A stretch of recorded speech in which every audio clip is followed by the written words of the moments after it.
Welcome to the Secret Sauce Podcast.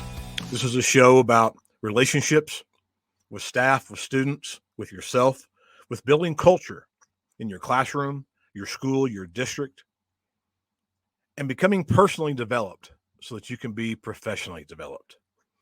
Be sure and follow our podcast so you don't miss a show. And we're booking now for the 23-24 school year for any type of PD that you need, keynotes, seminars, workshops. Just get in touch with me. I would love to come to your school, your district, and share the secret sauce with you. So let's jump right into the next episode. Here we go. Hey, welcome to episode 34 of the Secret Sauce with Kip Schubert. And I have a awesome special guest with me today.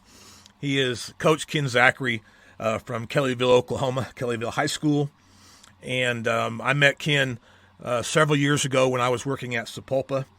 And we coached there together and kind of developed a relationship and a bond because we kind of have some of the same goals about just impacting kids with our stories and leading them in the right direction. So, Ken, I want to introduce you and let you tell our listeners kind of your background, who Ken Zachary is, and how you got to where you are today. Well, first of all, hey, I appreciate it, Kip, man. And you know, just like you said, you know, we've said this before. You know, we're kind of the same people. You know, brothers from another mother. You know? Yeah. And like I said, you know, I appreciate you having me on. You know, I grew up, you know, close by Sepulpa, Oklahoma. You know, close to Tulsa, and when I left for college, I went to Oklahoma State University, and left for college. My parents sat me down and well, let me back up. You know, I grew up in the church. And my mom and dad sat me down before I left for college and said, "Remember, son, that God will never leave you, forsake you." I took that to heart. I always, you know, trusted my parents. You know, and I can't say that I was a perfect kid, but I was a good kid. And went to Oklahoma State University, got the chance to make it to the next level, and played for the Green Bay Packers, and then went to Canada, and I actually came back to Canada twice, and so ended up getting injured. I broke my neck in a game, and I was paralyzed from the neck down for a little while. Had surgery, and as I was lying there, paralyzed and thinking, you know, gosh, am I going to be like this for the rest of my life? And then I remember what my mom said. Remember to always thank God for your talent, and always remember that God will never leave you or forsake you. So I began to pray, and as I was praying, my feelings started coming back to me, and it was so awesome and so surreal that it felt like a million pins and needles stick in my body as my nerves were coming back. And from that day forward, I told myself and I told God and told my wife, you know what, I'm going to share this with the world. And that right there is what the promise that I made to myself, the promise that I made to my God, and that's a promise I made to my family and friends. And so after I got done, I started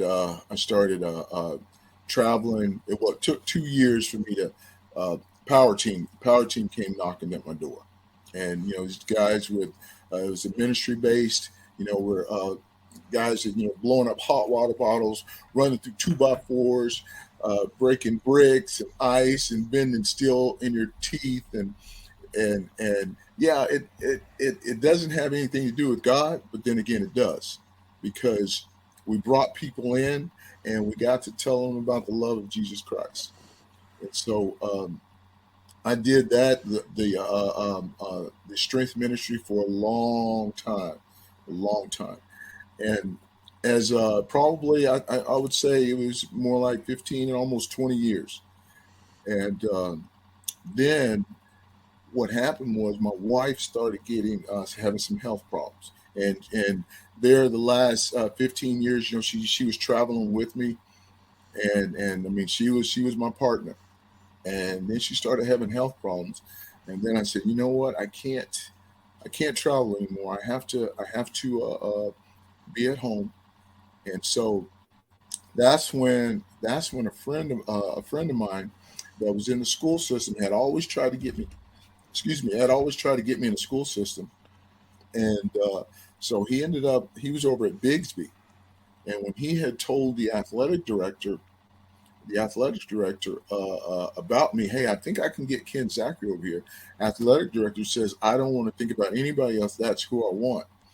It ended up that the athletic director at Bixby, I met him in college. I didn't know this, and I remember this, but he said he was walking from class one day and his head was down. He was having a bad day, and I stopped him and I said, hey, you need to smile. Who do I have to beat up for you to smile? And he remembered that. He remembered that. And I said, hey, you never know. You never know. It's divine intervention right there. Exactly. Yeah. Exactly. So when I went for the interview, he said, I don't care what it is. I want you. And I said, so that I started at Bigsby. And so I could be home, when my wife was going through her health problems. And so I was at Bigsby, and then I went to Sepulpa, where I met you, Yep. and Sepulpa for 6 years, and then now I'm at Kellyville High School, and they've got me. I'm strength coach. I'm strength coach. I'm the head football coach now, the head track coach, and powerlifting coach. You got So a full. I wear many hats. You got a full plate, and Yes. and for our listeners, Ken, I'm just gonna put you out there too, because he's being awful humble. And I worked alongside this guy, and he's a large man. He's in shape still, and I remember you looked the part, but I had no idea your background because you're so humble. You didn't. You're one of those guys who you're just a guy, and you're there impacting kids. Yes. And but Ken just didn't go to Oklahoma State, and I'm going to have you tell that story that we talked about beforehand, because I'm an Oklahoma Sooner fan. Although my wife is an Oklahoma State graduate, but Ken goes to Oklahoma State back in it was in the Big 8 days, right? Yes, Big 8 days. Oh, Big 8 days, and as a running back at Oklahoma State, highly touted. Goes into the NFL and then goes on to the CFL and playing professional football. And I remember the power team coming to my church when I was a kid at Arrow Heights Baptist Church in Broken Arrow. Wow. So you've had a pretty storied career, but share that story that we talked about this years ago, because I was like, being an OU fan, and you shared with me you were an OU guy too. Yes. But you had a reason why you didn't go there. So share that with our listeners. That's pretty cool. Yes, I was OU bound. You know what? I didn't even know anything about OSU. I didn't even know they existed. And I remember running at a track meet and looking up in the stands, and there was Barry Switzer in the stands, and I was so excited. And I had a friend who I would let get close. He was from another team though, but I would let him get close, because he was just going to get second anyway. I told him, I said, hey, I got to show out because Barry Switzer's here. So I went. I think I won by about 10 meters. Yeah. And I'm going back up to the stands to sit down, and Barry Switzer is coming down, and we're right there face to face. And so he goes, so you are Ken Zachary. I was like, oh my gosh, Barry Switzer knows my name. I mean, I could not believe it. And he goes, well, I want you to think about the Sooners in the future. And I'm like, yes, sir, I sure will. I was so happy. And then all of a sudden, I'm getting ready to run the mile relay, the 4x4, and I hear somebody's yelling my name. It's Barry Switzer. And he's asking me if I'm going to run the 4x4, and I'm like, yeah. And boy, I just showed out for him. And then all of a sudden, I'm starting to get all this stuff from OU, and it is. I had OU posters all over my wall, and it was a few Nebraska and TCU uh, um, stuff up there, and then next thing you know, instead of saying Ken Zachary, my mail started saying Kevin Zachary, and I was like, "Whoa, wait a minute!" That really upset me. I was like, "I cannot believe this stuff started saying Kevin Zachary, Kevin Zachary, Kevin Zachary," and then Merv Johnson comes down and he gets me out of class, and I'm standing in the hallway, and he's telling me, I want you to come down here for this official visit, and the date, I think it was like in 2 weeks or whatever it was, and I got my arms folded and just looking at him, and I'm just glaring. I was just looking like, there's no way I'm coming to OU. I can't believe you guys misspelled my name, and and so anyways, he leaves, and it was so close. These guys could have given each other high fives, because right after that, a coach from OSU comes up, and and they offered me to come down the official visit the same day that OU was. So I ended up accepting that visit to OSU than OU, and that's how I ended up at OSU. So some grad assistant somewhere. If you're Yes, if you're listening to this, just because you misspelled Ken's name, yes. that's why he went his path to OSU. Which, again, it's your story, man. That's a good part. And And you you know what? I never. yeah. I saw Merv Johnson years later, Did and you tell this him? made. I finally told him. We were at some kind of we were doing some stuff for the some fundraiser stuff for the Tulsa Children's Hospital, Yeah. and I finally had told him why. What'd he say? He says, I could not believe that. I wondered why. Yes, yes. Wondered why you were just glaring at this kid's just glaring at me. What the Yeah. heck? What did I do? Yes, Hey, that's what it was. Yeah, what did I do? Yes, yeah, you shared about when you were playing in the Canadian Football League and you broke your yes, neck, yeah, and so that's obviously that was a huge amount of adversity, for you to overcome. But right. I always talk about our struggles become our strengths. Yes. How did that struggle, and you kind of shared a little bit about it already, but how did that struggle with you being paralyzed and then coming back? What kind of strengths did you or do you draw from that today for you and for the student athletes that you're coaching? You know, the strength, of course, is my faith, and I tell you this: when I get into the office, even now, but when school was starting, but even now, I don't have to be there through my summer pride until 9 o'clock, but I'm there 6:30 every morning, and what I'll do is before any of the coaches get there, before any of the kids get there, I have my praise and worship on, and I'm reading and I'm studying, and and I do that every single day, even now.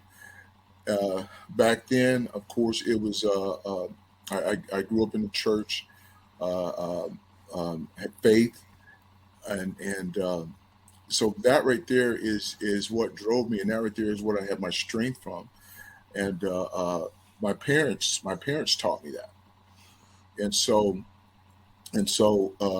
now it continues after all these years, and my kids, they know they know about it, even as yesterday before we did our 7-on-7, we sat there, we come in a group and we pray, and so when the one thing is, I had a motorcycle accident, probably six is actually today is the anniversary of my Yeah. motorcycle act, which is also my wife's birthday. And it's my daughter's 16th birthday Is today that right? too. So So, this is a so special we see day. we are brothers from another There you mother. I'm go. telling you, There you go. that's right. So when I had my accident, and I had told my wife just to kind of keep it quiet because I don't know the extent of the accident, and it ended up, I had a bunch of bumps and bruises, broke my arm, and so I told her to keep it quiet, and next thing you know, it's on the front page of the newspaper. Right. And I've and seen that. so now I'm getting phone calls from everywhere. My wife's phone is blowing up. And I told my wife, I said, "Hey, can you take me up to the field house?" And because she took off 2 months to take care of me, and because I couldn't drive, and so I went up to the school, and I sat my chair down, and I had kids all around me, and every now and then I would say, "It's a beautiful day. It's a beautiful day," Yeah. and the kids were like, "Coach, why do you keep saying that? It's a beautiful day." And I didn't tell them why, but they kind of caught on because every time a pain shot through my body, I would say, "It's a beautiful day. It's a beautiful day." Now you ask any of my athletes, you go up to them and you could just say, "Hey, what's today?" They'll say, "It's a beautiful day." You know, I can go down the hallway now. It's trickled in to my non-athletes. I can go down the hallway. "Hey, what's today?" "It's a beautiful day, coach." And so, but that right there is a part of my faith. You make the day. You make the day. I mean, it could be storm before I could leave my house. I'll say it's a beautiful day. Before I mean it could be doing whatever it's doing outside. Haven't seen outside yet, but it's a beautiful day. Yeah. It is what you make it. It's powerful. And that right there is what I teach my kids, what I teach my family, and that right there is what I stand on right there, and that Right. right there makes my day. It really does. Yeah. It's a beautiful story of faith, and it's such a big thing for me too. In Yes. my story, and um, I use that faith personally a lot. And one thing I loved that we were talking about before we came on the show was you told your boys yesterday in that 7-on-7 with all those 5A teams, and you guys are a 2A school. Yeah, You told them to believe that they belonged on that field, that's right. and I think that's something that me and you both do, because what you believe and what you speak is who you become, and if you don't have that faith, then that adversity is going to take you every Right. time. And so I love that you take your faith that life has taught you is such a strength, and you give that, and you become that surrogate belief for so many student athletes until they can find their own. And that's just, Exactly. I commend you for that. It's just awesome that you're doing that. If share with share with our listeners a little bit about what you speak on when you do your events with your attitude of everything. Yes. Well, I came up that well with that because I mean you see it all. You know, your attitude is everything because this uh, uh, your attitude really is everything because for first of all, you know, it's like we're in an interview every single day of our life. We're in an interview, and that right there is what I look at it as: is we're in an interview every single day of our lives, and so what do we do in that interview? When we first go to that interview, when you first come through that door, you know that first vision that somebody's is looking at you, and the word attitude, you know, they're acronyms for some of my things. Just like the first one is appearance, and and appearance is just not what you look like; it's what you talk like, even what you smell like, and so it's not just the look; it's how you talk, and uh, and so I share things like that. You know, your appearance. Being thankful, being an inspiration. Um, train yourself to be the best person that you can be, not just the best athlete, but the best person that you can be. Understand what you're trying to accomplish, and just those things. They add up. And of course being disciplined. And I was talking about discipline with my kids uh, just the other day is discipline is remembering what you want and what do you want. What do you want in life? What do you want in this season? What do you want tomorrow?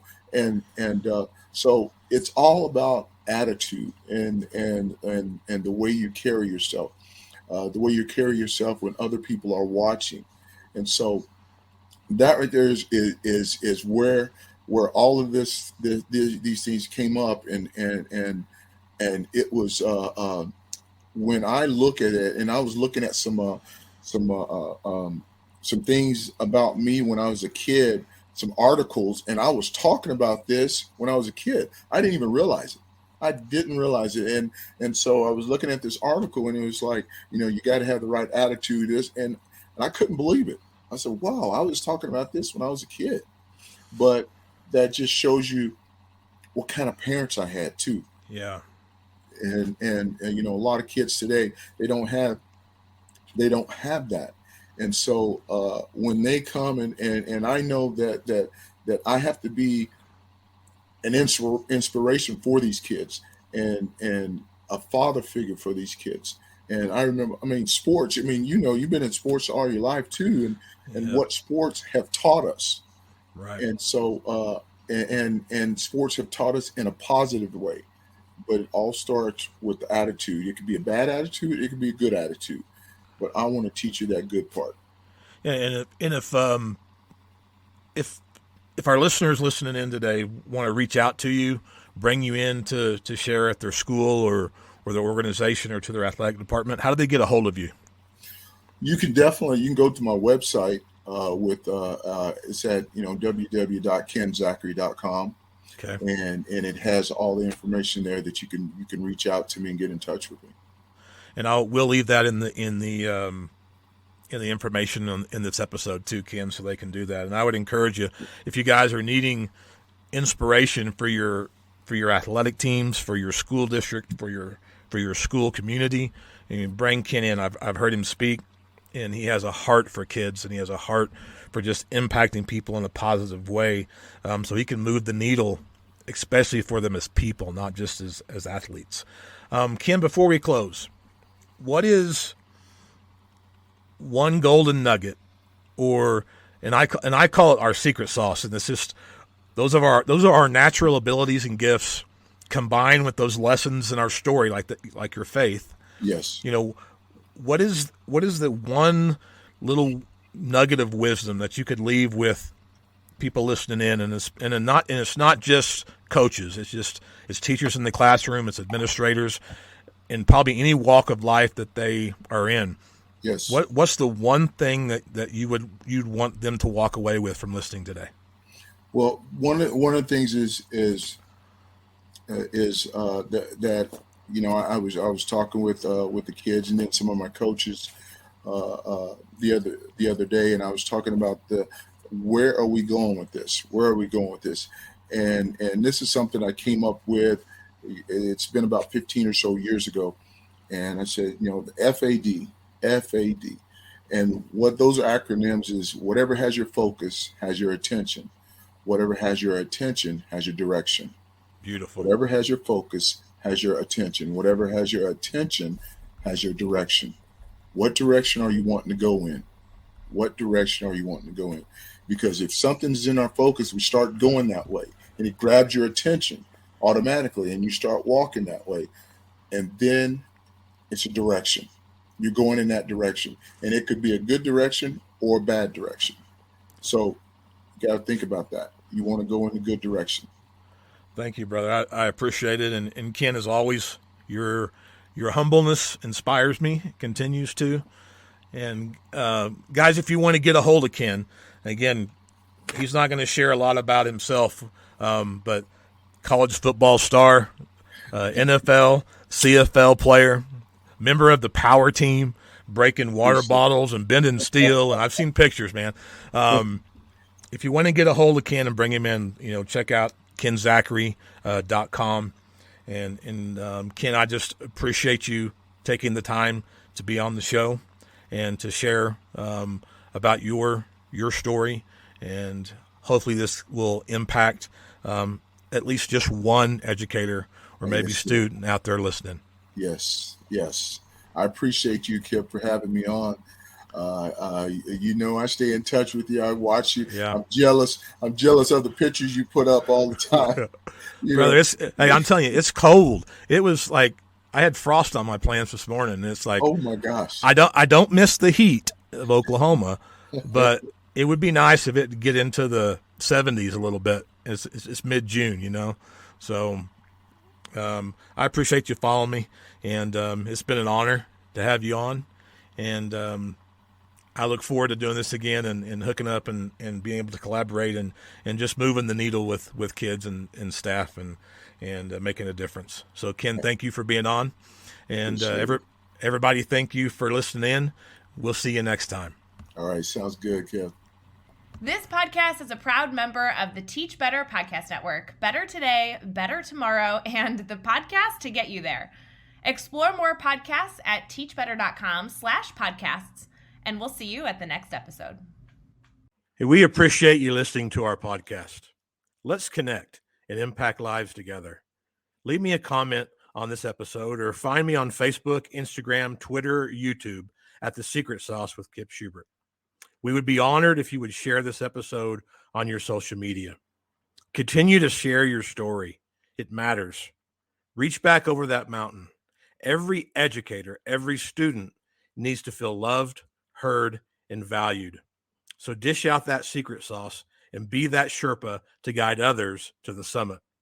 Till next time, let's stay all in and all together.